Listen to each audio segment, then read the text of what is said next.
ఇవాల్టి చర్చకు స్వాగతం. మనలో చాలామందికి అనుభవం ఉండే ఉంటుంది. ఆ కోపంలో ఏదో అనేస్తాం, ఆ తర్వాత గంటల తరబడి బాధపడతాం. అవును. లేదా ఒక మంచి ఉద్దేశంతో ఏదో మొదలు పెడతాం, కాని అది చివరికి ఎవరికో ఒకరికి హాని చేస్తుంది. అసలిలా ఎందుకు జరుగుతోంది? మన ఆలోచనలకు చర్యలకు మధ్య ఒక గ్యాప్ ఉంటుంది. సరిగ్గా ఆ గ్యాప్ను ఎలా పూరించాలి? ఈరోజు మనం ఒక పురాతన బౌద్ధ గ్రంథంలో దాగి ఉన్న ఒక అద్భుతమైన పరిష్కారాన్ని పరిశోధిస్తున్నాం. మ్మ్. ఇది మన ఆలోచనల స్థాయిలోనే తప్పులను ఎలా సరిదిద్దుకోవాలో నేర్పే ఒక మానసిక అద్దం లాంటిదనమాట. అవును. మనమీరోజు చర్చించబోయేది అంబలతిక రాహులో వాదసుత్త గురించి. ఇది మజ్జిమునికాయలోని 61వ సుత్త. ఓకే. ఇందులో గౌతమ బుద్ధుడు తన కుమారుడైన రాహులుడికి ఒక చాలా ప్రాక్టికల్ పద్ధతిని నేర్పుతాడు. దాదాపు 2500 ఏళ్ల క్రితం చెప్పిన విషయం నేటి మన డిజిటల్ యుగానికి కూడా సరిపోతుంది. అంటే ఒక యాంటీవైరస్ సాఫ్ట్వేర్ లాంటిదన్నమాట మనస్కి. ఖచ్చితంగా. మన మానసిక స్థితులకు ఒక యాంటీవైరస్. మానసిక అద్దం, యాంటీవైరస్, ఈ పోలికలు చాలా బావున్నాయి. అంటే ఇది కేవలం కొన్ని నియమాల జాబితా కాదు. కాదు, అస్సలు కాదు. మనసుని శుభ్రం చేసుకోవడానికి ఇదొక టూల్. మరి ఈ అద్దంలో మనల్ని మనం ఎలా చూసుకోవాలి? ఈ ప్రక్రియ ఎలా పనిచేస్తుంది? ఇది చాలా సూటిగా ఒక 3 దశల్లో పనిచేస్తుంది. బుద్ధుడు దీన్ని ఒక నిరంతర స్వీయ పరిశీలనగా చెప్పాడు. మన చర్యలను ఎప్పటికప్పుడు శుద్ధి చేసుకునే ప్రక్రియ అన్నమాట. సరే. మొదటి దశ, మనం ఏ పనైనా లేదా కనీసం ఒక ఆలోచనైనా చేయడానికి ముందొస్తుంది. ఓ, అంటే యాక్షన్ తీసుకునే ముందే ఒక చెక్ పాయింట్ లాంటిదా? ఖచ్చితంగా ఒక చెక్ పాయింట్. మనం ఒక పని చేయాలనుకున్నప్పుడు మనల్ని మనం ఇలా ప్రశ్నించుకోవాలి: నేను చేయాలనుకుంటున్న ఈ పని నాకు, ఇతరులకు లేదా ఇద్దరికీ హాని కలిగిస్తుందా? దీనివల్ల బాధాకరమైన ఫలితాలు వస్తాయా అని మనసులోనే ఒకసారి ఆలోచించుకోవాలి. ఒకవేళ మన అంతరాత్మ అవును, దీనివల్ల హాని జరగొచ్చు అని చెబితే అప్పుడు బుద్ధుడు చాలా స్పష్టంగా చెప్పాడు, అలాంటి పనిని అక్కడతోనే వదిలేయమని. కానీ ఒక ఆలోచన వల్ల కలిగే ప్రభావాన్ని ముందుగానే అంచనా వేయడం ఎప్పుడూ సాధ్యమేనా? కొన్నిసార్లు మనం ఊహించనివి జరుగుతాయి కదా. చాలా మంచి ప్రశ్న. ఇక్కడ ఉద్దేశం ముఖ్యం. 100% భవిష్యత్తును మనం అంచనా వేయలేకపోవచ్చు, కాని మన ఉద్దేశాన్ని మనం పరిశీలించుకోవచ్చు కదా. నిజమే, మన ఇంటెన్షన్. అవును. నా ఈ మాట అవతలి వ్యక్తిని కించపరచడానికా లేక సహాయం చెయ్యడానికా అనే స్పష్టత మనకు ఉంటుంది. ఆ ఉద్దేశం హానికరం కాదనిపిస్తే ముందుకు వెళ్ళవచ్చు. ఇది మొదటి ఫిల్టర్. సరే, మొదలు పెట్టే ముందు ఆలోచించడం వరకు బాగానే ఉంది. కానీ అసలైన సవాలు మధ్యలోనే వస్తుంది. అవును. ఒక పని చేస్తున్నప్పుడు మన ప్రమేయం లేకుండానే అది తప్పుదారి పడుతుంటే అప్పుడేం చేయాలి? ఆ టైంలో ఈ సూత్రం ఎలా పనిచేస్తుంది? అక్కడికే వస్తున్నాను. అదే రెండవ దశ, పని చేస్తున్నప్పుడు ప్రతిబింబించడం. ఇదొక రియల్ టైం కరెక్షన్ లాంటిది. Real time correction? అవును. మనం ఒక సంభాషణలో ఉన్నప్పుడు లేదా ఒక పని చేస్తున్నప్పుడు మధ్య మధ్యలో మనల్ని మనం చెక్ చేసుకోవాలి.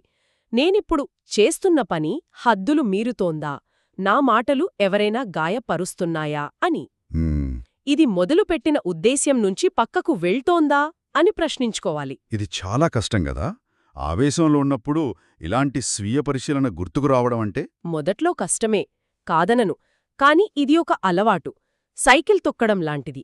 ప్రాక్టీస్ చేస్తే వస్తుంది. ఓకే. మనం చేస్తున్న పని హానికరంగా మారుతోందని ఆ క్షణంలో గ్రహిస్తే అహంకారానికి పోకుండా వెంటనే దాన్ని ఆపేయాలి. లేదా మన పద్ధతిని మార్చుకోవాలి. లేదు, అంతా బాగానే ఉంది అనిపిస్తే కొనసాగించవచ్చు. అంటే ఇది మనల్ని పెద్ద తప్పులు చేయకుండా మధ్యలోనే కాపాడుతుంది. అవును, అవును. ఒక సేఫ్టీ నెట్లాగా. ఇక మూడవ దశ, అంతా అయిపోయిన తర్వాత పోస్ట్మార్టం లాంటిదా? ఒక రకంగా అంతే. పని పూర్తయిన తర్వాత మళ్లీ సమీక్షించుకోవాలి. నేను చేసిన పని వల్ల అంతిమంగా ఏం జరిగింది, ఎవరికైనా హాని కలిగిందా అని విశ్లేషించుకోవాలి. ఒకవేళ పొరపాటు జరిగిందని, మన చర్య వల్ల ఎవరైనా బాధపడ్డారని గుర్తిస్తే దానినుంచి పారిపోకూడదు. ఆ పొరపాటును అంగీకరించాలి. ఆ తర్వాత భవిష్యత్తులో అలాంటి తప్పు మళ్లీ జరగకుండా గట్టిగా సంకల్పించుకోవాలి. ఒకవేళ ఆ పని మంచి ఫలితాలనిస్తే, పాజిటివ్గా ఉంటే, అప్పుడు కూడా సమీక్షించుకోవాలి. నేను చేసిన పని వల్ల నాకు, ఇతరులకు మేలు జరిగింది, నా మనసు ప్రశాంతంగా ఉంది అని గుర్తించినప్పుడు ఆ అనుభూతిని ఆస్వాదించాలి. ఓకే. బుద్ధుడు చెప్పినట్లు దానివల్ల కలిగే ఆనందంతో ఉత్సాహంతో అలాంటి మంచి లక్షణాలను పెంపొందించుకోవటంలో రాత్రింబవళ్లు శిక్షణ పొందాలి. ఇది మనకు మనమే ఇచ్చుకునే ఒక పాజిటివ్ రీఇన్ఫోర్స్మెంట్ అన్నమాట. ఇక్కడ నాకొక విషయం చాలా ఆసక్తికరంగా అనిపించింది. ఈ సుత్తలో కుశల అనే పదాన్ని వాడారు. అంటే నైపుణ్యం అని. అవును, కుశల.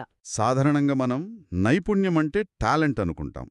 ఒక మంచి పాట పాడటం లేదా కోడింగ్ చేయడం లాంటిది. కానీ ఇక్కడ అర్థం వేరేలా ఉంది. అవును, ఇది ఈ బోధన యొక్క గుండెలాంటిది. ఇక్కడ కుశల లేదా నైపుణ్యమంటే ప్రతిభ గురించి కాదు, పూర్తిగా ఆచరణాత్మక ఫలితాల గురించి. ఫలితాల గురించా? అవును, ఒక చర్య హానిని, బాధను, ఒత్తిడిని కలిగిస్తే అది అకుశల అంటే నైపుణ్యం లేని చర్య. ఒక చర్య శాంతిని, ఆనందాన్ని, మేలును కలిగిస్తే అది కుశల, నైపుణ్యమైన చర్య. వావ్! అంటే ఇది నైతికతను ఆ మంచి చెడు అనే ద్వంద్వం నుంచి బయటకు తీసుకొస్తుందన్నమాట. సరిగ్గా. కేవలం ప్రభావం, ఫలితం అనే ప్రాక్టికల్ ఫ్రేమ్వర్క్లో పెడుతోంది. అవును, ఈ కుశల అనే భావన కేవలం నైతికతకు సంబంధించింది కాదు. ఇది ఒక రకమైన మానసిక ఇంజనీరింగ్. మనం రాసే కోడ్లో బగ్స్ ఉంటే అప్లికేషన్ క్రాష్ అయినట్లు, హ్మ్. మన ఆలోచనల్లో అకుశల బగ్స్ ఉంటే మన మానసిక వ్యవస్థ క్రాష్ అవుతుంది. అంటే ఒత్తిడి, ఆందోళన పెరుగుతాయి. కాబట్టి ఇది పాపం పుణ్యంలాగా కాకుండా, ఈ ఆలోచన నా సిస్టంకు మేరు చేస్తుందా, కీడు చేస్తుందా అనే ఆధునిక దృష్టితో చూడాలి. ఈ పోలిక అద్భుతంగా ఉంది. అంటే ఒక నైపుణ్యమున్న తోటమాలి లాంటిది. చెప్పండి. తోటమాలి ఏ మొక్కలు పెరగాలి, ఏ కలుపు మొక్కలు తీసేయాలి అని నిర్ణయిస్తాడు కదా. అలాగే మనం కూడా మనసులో ఏ ఆలోచనలు పెంచితే మన మానసిక తోట ఆరోగ్యంగా ఉంటుందో నిర్ణయించుకోవాలి. ఖచ్చితంగా. అంతిమంగా మనస్సులో శాంతిని, ఇతరుల పట్ల కరుణను పెంచేదే నైపుణ్యం. దానికి విరుద్ధంగా మనస్సులో అలజడిని, ఇతరులకు హానిని కలిగించేది నైపుణ్యం లేని చర్య. కొలమానం చాలా సింపుల్. ఇది బాధను పెంచుతోందా, తగ్గిస్తోందా? ఈ బోధనలో నన్ను ఆశ్చర్యపరిచిన ఇంకో విషయం, ఇది కేవలం ఇతరుల గురించి కాదు, మన గురించి కూడా ఆలోచించమని చెప్పడం. ఈ ఆలోచన నన్ను బాధిస్తుందా, నాకు ఒత్తిడి కలిగిస్తోందా అని కూడా ప్రశ్నించుకోమంటోంది. సాధారణంగా నైతికత అంటే ఇతరుల కోసం మన సుఖాన్ని త్యాగం చేయడం అనుకుంటాం కదా. ఈ పాయింట్ చాలా కీలకం. బుద్ధుడి బోధనల ప్రకారం మన శ్రేయస్సు, ఇతరుల శ్రేయస్సు వేర్వేరు కాదు. అందుకే ఈ ప్రతిబింబ దర్పణం 3 దిశల్లో పనిచేస్తుంది. 3 దిశలా? అవును. మొదటిది అంతర్గతం, స్వీయ. ఈ ఆలోచన నా మనస్సులో నన్ను కాల్చివేస్తోందా అని చూసుకోవడం. ద్వేషం లేదా పగలాంటి ఆలోచనలు మొదట మనల్ని దహిస్తాయి, మన శాంతిని హరిస్తాయి. నిజమే. రెండవది బాహ్యం, అంటే ఇతరులపై ప్రభావం. అవును. నా మాట లేదా చర్య ఇతరులకు హాని చేస్తుందా అని ఆలోచించడం. ఇక మూడవది సార్వత్రికం. ఇది నాకు, ఇతరులకు, అంటే ఇద్దరికీ హాని కలిగిస్తుందా అని ప్రశ్నించుకోవడం. ఈ 3 ఫిల్టర్లను దాటినప్పుడే అది నిజంగా కుశల చర్య అవుతుంది. అంటే నైతికత అనేది కేవలం ఇతరుల కోసం చేసే త్యాగం కాదు, అది మన మానసిక ఆరోగ్యం కోసం కూడా. ఇది మనని మనం ప్రేమించుకోవడంలో ఒక భాగం. ఇది చాలా కొత్తగా అనిపించింది. నిజమే. స్వీయ శ్రేయస్సు లేకుండా ఇతరులకు నిజమైన మేలు చెయ్యలేం. మంటల్లో ఉన్న వ్యక్తి ఇతరుల మంటలను ఆర్పలేడు కదా. కరెక్ట్. బుద్ధుడు సిగ్గు మరియు అసహ్యం అంటే హిరి ఒత్తప్ప అనే పదాలను వాడారని చెప్పారు. అవును. చేసిన తప్పుకు సిగ్గుపడాలి, అసహించుకోవాలి అని చెప్పడం వినడానికి చాలా కఠినంగా ఉంది. ఇది స్వీయ కరుణకు వ్యతిరేకం కాదా? మనల్ని మనం నిందించుకోకూడదని అంటారు కదా, దీనివల్ల ఆ ప్రమాదం లేదా?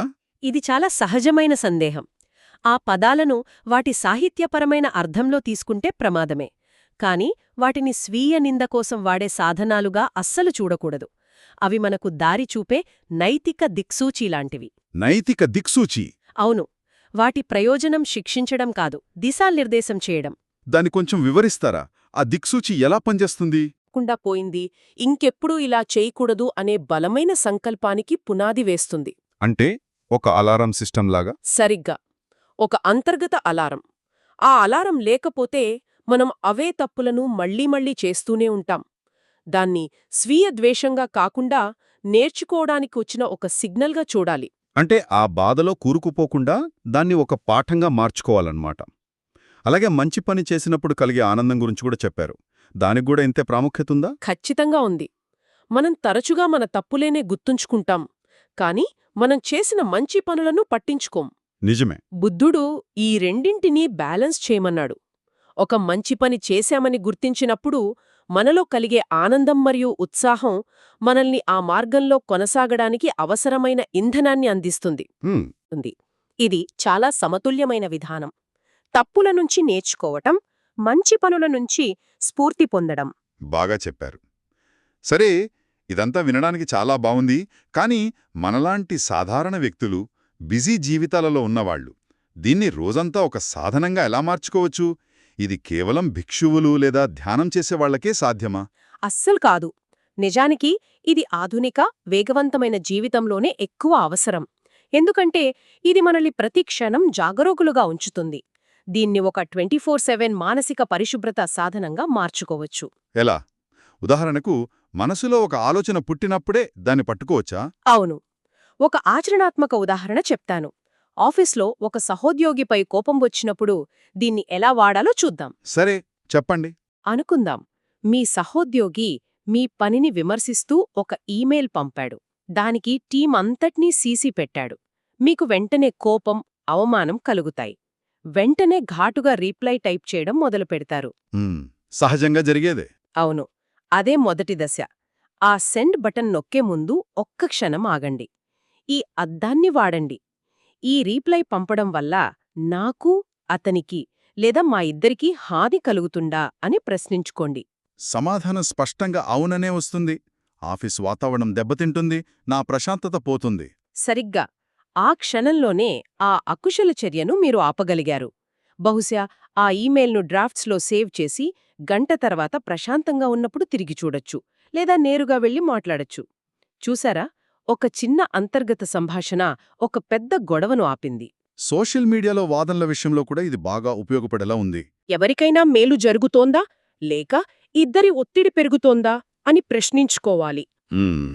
ఆ వాదన హానికరంగా మారుతోందని గ్రహించినప్పుడు, మీ పాయింట్ నాకర్థమైంది, దీని గురించి తర్వాత మాట్లాడుకుందాం అని చెప్పి గౌరవంగా తప్పుకోవడానికి ఈ సూత్రం మనకు అనుమతి ఇస్తుంది. ఇక రోజు చివర్లో సమీక్ష చేసుకోవడం, ఇది ఒక డైరీ రాసుకున్నట్లుగానా? అలా కూడా అనుకోవచ్చు. ఇది చాలా శక్తివంతమైన అలవాటు. ప్రతిరోజూ నిద్రపోయే ముందు 5 నిమిషాలు కేటాయించి ఆ రోజు జరిగిన సంఘటనలను గుర్తు చేసుకోవాలి. ఓకే. మనం చేసిన మంచి అంటే కుశల పనులను తలుచుకోవడం ఆత్మవిశ్వాసాన్ని పెంచుతుంది. ఈరోజు ఫలానా వ్యక్తికి సహాయం చేశాను, అది నాకు ఆనందాన్నిచ్చింది అని గుర్తు చేసుకోవాలి. అలాగే జరిగిన తప్పుల గురించి కఠినమైన తీర్పు ఇవ్వకుండా వాటి నుంచి నేర్చుకోవాలి. అవును, ఈరోజు ఇలా జరిగింది, దీని నుంచి నేనేం నేర్చుకోవాలి, రేపు దీన్ని ఎలా మెరుగుపరుచుకోవాలి అనే సంకల్పంతో సమీక్షించుకోవడం మనలో వివేకాన్ని పెంచుతుంది. క్లుప్తంగా చెప్పాలంటే, ఇది ఒక సులభమైన, ఆచరణాత్మకమైన 3 అంచెల ప్రతిబింబ ప్రక్రియ. ఇది నైతికతను కేవలం కొన్ని నియమాల జాబితాలా కాకుండా ఒక 24/7 పాటించే మానసిక పరిశుభ్రత సాధనంగా మారుస్తుంది. అవును, మన ఆలోచనల దగ్గర్నుంచే ఈ శుద్ధి ప్రక్రియ మొదలవుతుంది. దీని ముఖ్య సారాంశమేంటంటే, నైతికత అనేది ఎవరో మనపై రుద్దిన కఠినమైన నియమాల గురించి కాదు, అది పూర్తిగా ఆచరణాత్మక ఫలితాల గురించి. అంటే హాని కలగకుండా చూసుకోవడం, మనలోనూ ఇతరులలోనూ శ్రేయస్సును పెంపొందించడం గురించి. ప్రతి చర్యకు దాని పర్యావసానం ఉంటుంది. ఖచ్చితంగా. ఆ పర్యావసానాన్ని గమనించి దానినుంచి నేర్చుకుని మనల్ని మనం మెరుగుపరుచుకోవడమే వివేకం. వినేవారికే ఒక ఆలోచనతో ఈ చర్చను ముగిద్దాం.